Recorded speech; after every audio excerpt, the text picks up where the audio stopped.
Nani guys, igama ngiqabile nginiphathela amazibela omkhokha angumhla ka-16 September. Yo guys, kubi ethempelini uKapsile isililo bandla sidla umunyu. Nangu nongema ngapha uyancenga kuzamcolo benayo usikhulekani ukuthi basize phela abavusa indodana yakhe, ngoba phela uyabazi ukuthi bake benze imangaliso lami kukhona umuntu ogulayo akwazi ukuthi aphile, baphinde futhi mekhona umuntu mhlampe odlulile emhlabeni bamvuse. Unamathemba ukuthi mhlampe mengase behlangane ndawonye bangakwazi ukumvusa uSabelo, kodwa-ke abavumanga ukuthi bemsize ngaleyo ndlela.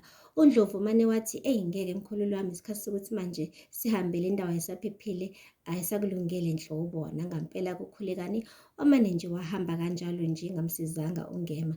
Ayi-ke naye-ke uphakathi usho okufanayo, wathi ngeke madoda omkhandlane, ke nithathe nangu uzamcolo nimsuse kule ndawo ayisamlungele. Nangampela naye futhi uzamcolo wahamba. Uke wazama nokubamba umphetho wengubo yakhe bandla nkosi yami, ebambuza mcolo ungema, kodwa-ke kwanhlangazumuka nomoya akakwazanga ukuthi amsize ngokuthi avuse uSabelo. Kuze kwafika-ke abantu-ke be-ambulensi bezozama phela ukuthi bamfuthe bebone ukuthi ngabe usezophila yini umntwana, kodwa-ke kwanhlangazumuka nomoya futhi akuvaze kulunge, uSabelo ugcine nje ephele kanjalo. uKapsile-ke ubekhala ngaqedi ngoba uyazi phela ukuthi umntwana nje ezilimala nje ulimalele yena. Ubekude kabi uSabelo nesiqwayi, kodwa uthe bebona ukuthi lesi siqwayi soshaya ikhanda laKapsile, wagijima-ke wathatha indawo kaKapsile, wagcina-ke eselimele kanjalo. uKapsile-ke usola unina, uyasho ukuthi wena ma, ngiyakusola ukuthi ubuwazi ukuthi kuzoba nodlame laphaya ethempelini lenkosi wangasitshela. Kungani ungasitshelanga? Uzamcolo-ke uyaphika uma ngentaba ukuthi mntanami nami bengazi, kube bengazi bengizonitshela ngixwayise, nami bengazi bengifana nani.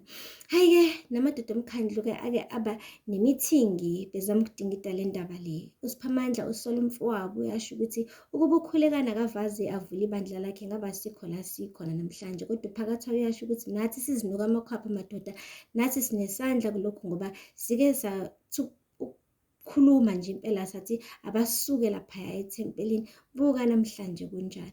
Hhayi-ke akagcinanga-ke lapho uSiphamandla, uhambile waya kumfowabo wamqonda ngqo, wamtshela ukuthi ndoda, ngizokubuka emehlweni, ngifuna ukubona ukuthi uyayisola ngalesi sehlakalo esenzakalile.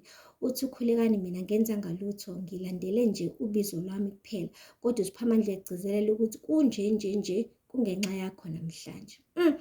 Akusiyena-ke kuphela uSabelo-ke guys olimelile laphaya ebandleni, baningi kakhulu abantu abayesesibhedlela. Omunye wabo uMaphalala, lo oke waba nesibonakaliso engatholile lapha ethempelini, iy'ngubo zakhe zinegazi, gxaza igazi ngisho nasezandleni. Impela-ke kuyambula kembeswa kuyena ngoba uphuke imbambo nekhanda futhi lishayekile. uMazungu nje uyabamba uyadedela guys, kunzima ngoba phela umyeni wakhe usetheatre, sikhuluma nje bazama ukuthi bamhlinze ngoba uphele ngaphakathi.